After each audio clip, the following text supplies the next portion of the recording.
Is your team a bit like a meme from Pulp Fiction, where people are invited into a team and they don't know what it's for? Sometimes it's a brand new team and it feels quite empty. Well, it's about time that you created an About the Team tab or page in your team. Now this is great for new teams and it requires a bit of thought before you start inviting people into their empty space. But if you've also got a team that you've had for a while and you don't have a page, it's about time you created one.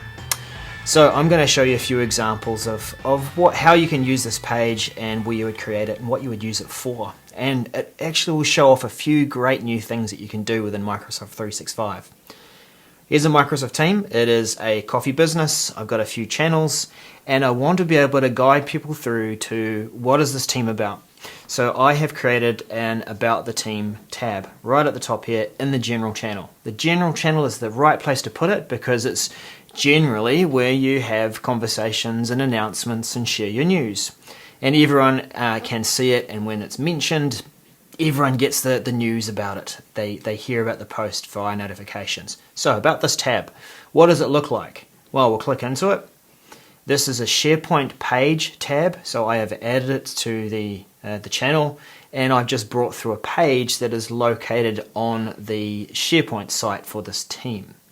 And we'll just have a quick walk through it. There's a welcome blob where it tells people about what the team is about. I've got a section down here where I've talked a little about each of the channels and what we use them for. And effectively the channels line up with what we do as a team. And so that it helps us to focus on delivering to the things that we do as a team. Each of these buttons goes off to the channels.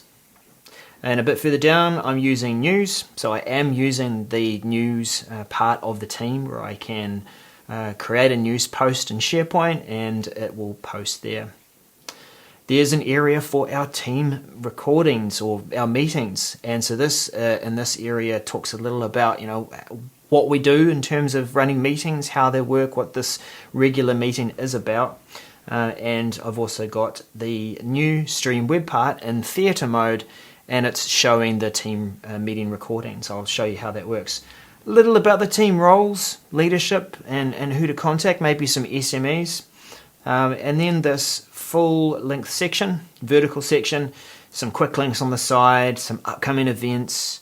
I've done something a little fancy with the document library in the background to show essential guides, things that we will always refer to be able to come back to.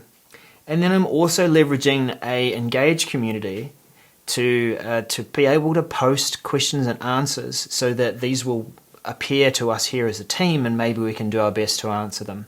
So it's for the rest of the organization. They can post those questions there and we'll be able to answer them. So that is a SharePoint page added as a tab. Here it is. Adding it as a tab, we can choose SharePoint. Don't get this mixed up with, there's two options. I don't know why this other one kind of hangs around, but it is there. Choose the SharePoint page, that's that solid color.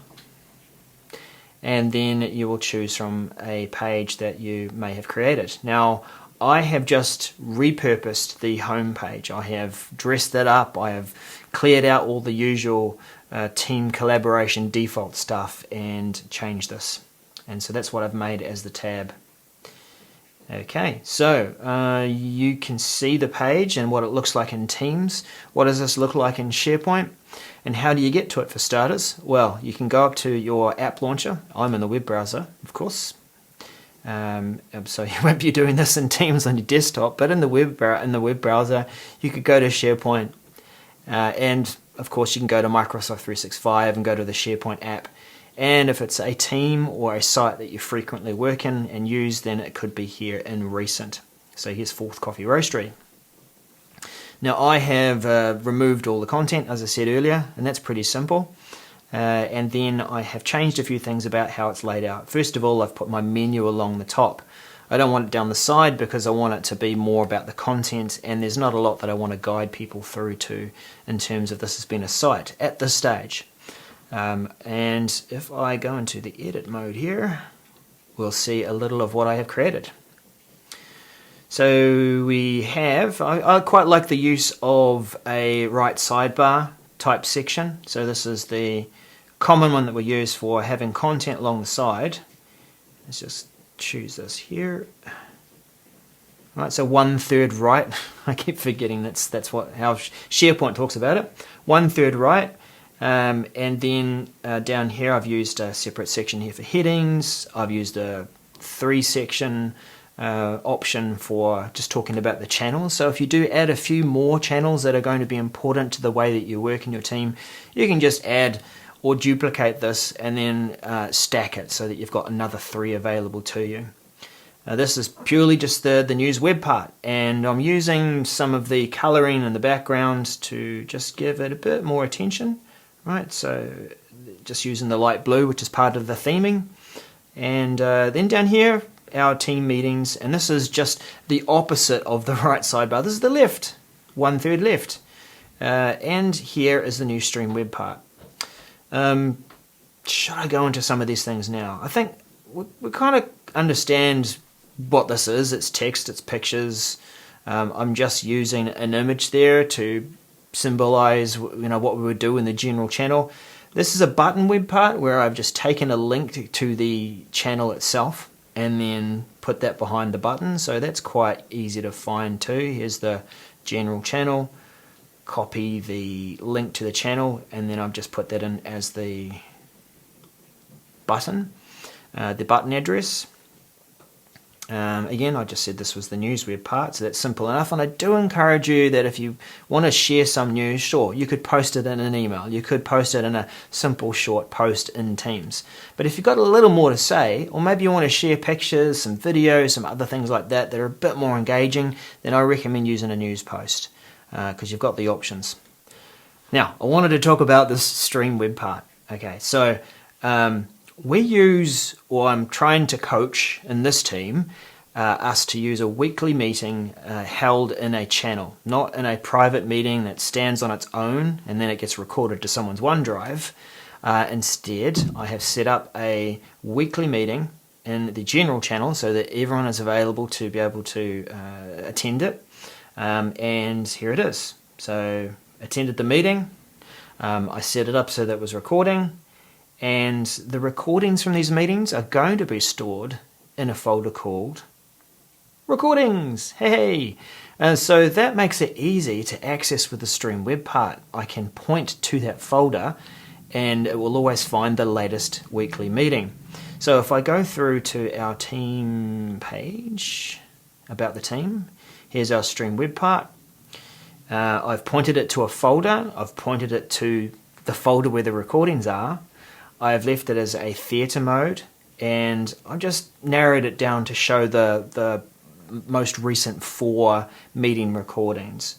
They'll show up in one row, so there'll be something of a carousel that you can click through. I just didn't want to stack 2 rows of these videos, thumbnails. And it's ordered by recently created, so it's always going to show the most recent meeting there. So let's just take a look at what that looks like before we take a look at some of the other parts of the page. So if I click on this, great, it's a meeting. Let's just mute that. And it plays in that top part, so you'll be able to see what's going on in the meeting, what's been recorded, and if you wanted to go to the next meeting or the most recent meeting, you're not having to go to some other library and find that recording. You could, of course, go back to the team and have a look at the conversations there and check it out, but I'm able to just highlight that meeting recording from that space there. And in this one, I've got a presentation that I showed, and I made it the thumbnail. So for some reason, it doesn't show on this page, but it was earlier. I think that's a good use of the stream web part. It doesn't require much management, and it's going to keep itself up to date with content. Apart from that, and we know how a people web part works. But up here, I have used some quick links. Much like intranets, how everyone loves to have quick links that go to the important things that the team needs to know. Use quick links for that same purpose on your team, about the team page. Direct people through to in this case, the Fourth Copy online shop, or what's the onboarding guide. I've also used the upcoming events. Now, it's not a calendar, it's not something I'm going to synchronize and show with an Outlook, but it could just be a way to promote something important that's coming up. The Essentials Guide, this is where I got a little fancy. So this is still pointing to the document library in the background. Let's just open that up into a new tab. And that is right here. And I have used a custom guide and a custom column. Let's just show this in its usual form. Right, so the document library and the team is keeping all the files together from all the different channels. And I'm leveraging different folders across the different channels. And I've created a column here for, I guess you'd call it document type. What kind of document is this? What meaning does it have for me and our team? If I go into operations and processes, where I've pulled together all the different processes, I have just labeled one or two of them as essential guides. So that's good. We're going to be able to leverage that. Back in another channel, I believe it was general, same sort of thing. Policies this time, labeled it as an essential guide. Cool. And what I've done is created a view for this called Essential Guides. Now I've changed the view so it's not showing any folders. It's going to show, if I go up to that general channel or to that documents level, it's going to show any document that's labeled as an essential guide. And then because it's a view that's available, if I go back to our page that I've created, then I've set that to be the default view that's showed on the page, and it then shows the documents as cards. So again, low maintenance. If you have a new essential guide, drop it into the appropriate folder, label it using the metadata there, tag it with essential guide, and it's going to appear there. And lastly, the Q&A community in Engage. If you're an organization that uses Engage, then maybe you're just using it for social purposes, but I also find it quite good for knowledge management and to give people a clear place to reach out for help, to be able to ask a question of a team.